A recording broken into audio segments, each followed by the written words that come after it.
Hey guys, Jack CXE here, and today I'm going to be talking about the fragrances that I wore for the week of 9/8. The fragrances that I wore didn't really have a theme, it was kind of just another random rotation. I looked at my fragrance collection, I liked what I saw, I picked it up and decided to wear it for the day. That being said, often my weekly rotations have a theme, but today just kind of felt like going easy. If you do like this type of content, I hope you'll consider subscribing, sticking around, seeing the other types of videos that I put out, and yeah, that being said, let's get into the video.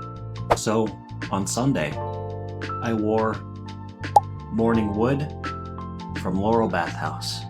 So, I got this fragrance because I love the name, I love a good pun, especially an inappropriate one, and this fragrance house is very interesting. They're a soap and lotion type of cosmetic brand. And based off this, I'm really interested what else they have to try. They have one called Banana Hammock, which actually I'm very curious about.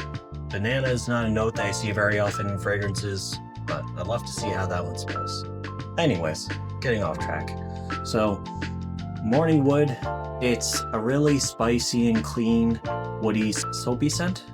And very easygoing, very brisk, very refreshing. Now, it has a little bit of spicy sweetness underneath. It has rose, lily of the valley, oud, mahogany, patchouli, upcycled cedar, which I'm not sure what that is, and xanthal. You know, like I said, it's very easy, it's very woody. It does have that soapy aspect to it, that clean aspect, but there's also a really nice sweet spiciness underneath all that. Makes this a very unique scent. Now, a lot of times when I smell woody scents, they're very papery, they're very dry. This one, it kind of takes that nice woody sandalwood and adds that soap aspect to it that makes it very clean and very approachable. Now, it's very mass appealing, bit of a simple fragrance for sure, but I still think that it's a very nice one, and from a house that's very underrated and not many people know about. Longevity on this is not great. It becomes a skin scent after a couple hours or so performance is not beastly, but that's not really what this type of fragrance is meant to do. You know, because it's so soapy and clean, it's meant to be there, refresh you, let you go about your day. You know, it's not, I mean, you could definitely wear this to be very seductive, very clean, very sexy, but overall, this is very much an office type fragrance, clean and professional. That being said, on Sunday, I wore Morning Wood from the house of Laurel Bathhouse. On Monday, I wore the legendary fragrance that has inspired so many fragrances after it, and that has been the baseline for male perfumery, Creed's Aventus. So, I really like this stuff. Because I bought a partial bottle, I don't really have a whole lot left, so I kind of want to reserve this, but this stuff is phenomenal. You know, you can call it overplayed, you can call it out of date. There's a lot of much cheaper alternatives, and with how expensive everything is nowadays, I can totally understand why you would want to go with some of the cheaper alternatives to it, but the original, it smells just so amazing. You know, the quality is there. This batch is spicy, smoky, woodsy, fruity. This fragrance is so amazing, so easy to wear, so clean, so professional. If you're wearing this, you smell like $1,000,000 because of that versatility, because of that cleanliness to it. Just really a phenomenal fragrance. The first time I smelled Creed Aventus or a Creed Aventus style fragrance, I was just blown away at how good it smells. I think the first Aventus type fragrance, and probably one of the first fragrances in general that I smelled, was Club de Nuit Intense Man, the Eau de Toilette. And while a lot of people kind of riff on it for having a really harsh lemon cleaner type opening, of course it doesn't smell nearly as high quality as the Creed does, but the price difference is there for a reason. Now, the Club de Nuit smells amazing. It really knocked my socks off the first time I smelled it, and this, the original, it smells just so much better. It smells so much cleaner, more put together. I could wear one fragrance, if I had to choose one to wear for the rest of time, it might just be Creed Aventus. I love this stuff, and while I think that for the price point it's going for right now, it may not really be worth it just because of how many cheaper alternatives there are out there. I definitely think that it's worth getting your nose on the original, and it's a legendary fragrance for a reason.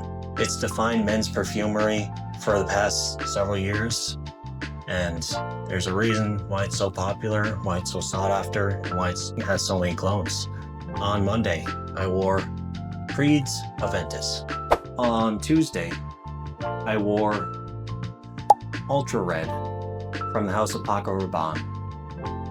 So this one is very different from the previous fragrances for the week. It's very sweet, it's very warm, it's got some blood orange up at the top, and then some praline and tonka bean and vanilla and patchouli. Now this stuff is really, really, really great. Now it's warm, it's seductive. It's got this bit of masculine spiciness from the patchouli that prevents it from sitting too heavy or unisex. So it brings your date or your partner in, but it also, because of that spiciness from the patchouli, it's really, really masculine too. This is the perfect balance between the modern man's sweet fragrances these days and has a little bit of classic throwback feel to it, honestly. It's not too aggressive. No, it is very strong. It is very powerful. So be careful with the sprays unless you want to knock everyone out within a 50-foot radius from you. Because it is so warm and seductive, I really enjoy this. It's a nice type of fragrance for when you want something warm and inviting, but not too sticky, syrupy sweet. It's very, very balanced, very easy to wear. It does get compared to Ultra Zest from the House of Thierry Mugler. I haven't smelled that one, unfortunately, and for the price tag that I see it going for, I'm probably never gonna smell it, but that's fine. There are a lot of fragrances out there, and you can't smell them all, unfortunately. Even so, for the price that you can find this for, I definitely think that if you're curious about the DNA, I suppose that you can definitely go with this. Yeah, it's very affordable from discounters and very easy to wear. Perfect for the cooler weather. If you're looking for a banger on a budget that's really easy to wear, really seductive and sweet, definitely don't think you can go wrong with this one. That being said, on Tuesday, I wore Ultra Red from the House of Paco Rabanne. On Wednesday, I wore Jazz Club from the House of Maison Margiela. So this is one of the most hyped fragrances from the House of Maison Margiela, and I totally understand why. It's warm, seductive, and sweet, with a nice combination of rum and tobacco. And this fragrance is very, very, very, very enjoyable. Like when I first smelled it, I was kind of knocked out of the park just because of how good this smells. I honestly think that while it does have a little bit of rough and gruff toughness to it, both genders can wear this just because of how warm and inviting it is. If you're a really big fan of tobacco fragrances, this is much more a sweet pipe tobacco versus a papery dry tobacco. And like I said, I really enjoy this stuff. It's very warm, seductive, it's creamy, it's rich, it has a nice combination of tobacco and rum as well. That does tend to make it lean a little bit more masculine, but I still think that if you have the confidence that you can pull this off regardless of what gender you identify as. I mean, this is a winter staple for a reason. It's very seductive, very easy to wear. I really, really dig this stuff. That being said, on Wednesday, I wore Jazz Club from the House of Maison Margiela. On Thursday, I wore Lemon Lime from the House of Mancera. So I really, really dig this stuff. It's in the same vein as Aventus, but a lot more sugary, sweet lemons. If I had to describe this fragrance, I picture lemon heads, the yellow candy. It's very much encapsulates that sort of scent profile. It's sugary, it's sweet, but also has that really nice syrupy lemon to it. It's very realistic. You can tell the quality of the ingredients that's been used in here is phenomenal. It smells very natural, very inviting, very powerful. But because it is a lemony citrus scent, I really think that you can pull this off any time of the year. I was wearing this a whole lot during summer, And still to this day, from the Mancera fragrances I've smelled, this is probably my favorite one. It combines that bright, juicy lemon with the warm, sweet, seductive notes. This stuff is great, easily unisex, anyone can wear it, and from discounters, it's not too expensive as well. I think this is easier to wear than Cedrat Boise from the house. I really think that just about anyone will like this. Because of that sweetness that doesn't sit too heavy, because of that bright zinginess from the lemon that balances everything out. I guess if you don't like sugary fragrances, you might not like this one, and it's definitely favorite fragrances in my collection. That being said, on Thursday, I wore Lemon Lime from the House of Mancera. On Friday, I wore Fakar Black from the House of Lattafa. So this is a clone of YEDP from the House of Yves Saint Laurent. I think that fragrance is really easy to wear. Now this one, I like it a little bit more. It's soapy, it's aromatic, it's a little bit green, it's sweet, it's fruity. This is a really easy fragrance to wear and a really easy fragrance to recommend to anyone. Just because it is so affordable, because it is so mass appealing, because it is so enjoyable and clean, easy to wear. This is the type of fragrance that you can wear year-round, no matter who you are, no matter what you like. This will probably appeal to you. It is a bit simple, but it also takes that beloved Y DNA, and it does have a little bit of a Middle Eastern twang to it, a little bit of spiciness that's different from the YEDP. In terms of closeness, I'd say this is really, really close. It gets you, I'd say 80 to 90% of the way there, for right around like the $22 mark. And for the price that you're getting, for the versatility, for the ease of use that you'll get from this, this is definitely up there with probably one of the easiest fragrances to recommend, especially if you want to save a little bit of money.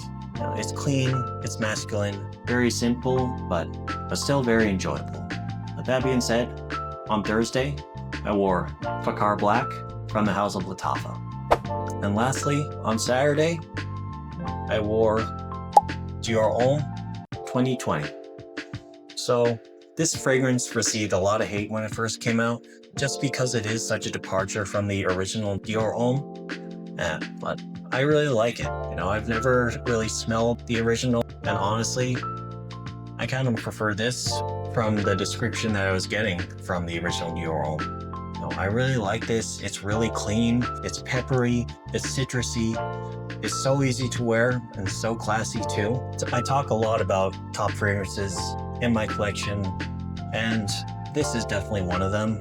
It almost has a sort of lemonade feel to it, but also a nice peppery cleanliness to it. It's very woodsy, it's very brisk, it's refreshing.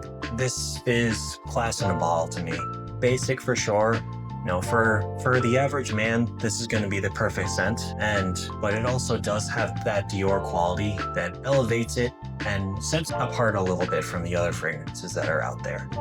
It's modern, clean, very simple, but I still really like it. I hope to get another bottle soon, just because I don't have too much left, but because it is a Dior, it does tend to lean a little bit higher in the price range. That being said, if you haven't tried the Dior Homme 2020 and you're still kind of up in arms about the original going away, I definitely think you should give this a shot.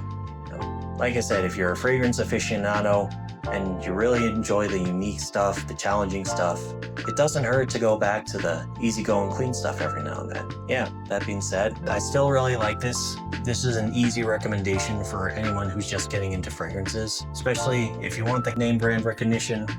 I think that this is definitely an easy one to recommend. That being said, on Saturday, I wore Dior Homme 2020. So guys, that was it for my weekly rotation for the week of 9/8. I hope you enjoyed, and let me know in the comments as to what you guys wore. And if you smelled any of these fragrances, I imagine if you're into fragrances, you probably smelled Aventus. Yeah, let me know what your opinion on it are, and if it's worth it for the original, and if you do prefer some of the clones that are out there, which one do you prefer? I wore a little bit of a mix this week. a nice combination of sweet fragrances and some of the more warm and spicy ones. And I hope that if you do like this type of content, you'll consider subscribing and stick around for other types of videos that I put out. That being said, my name's JackCXC, and I hope you have a good day.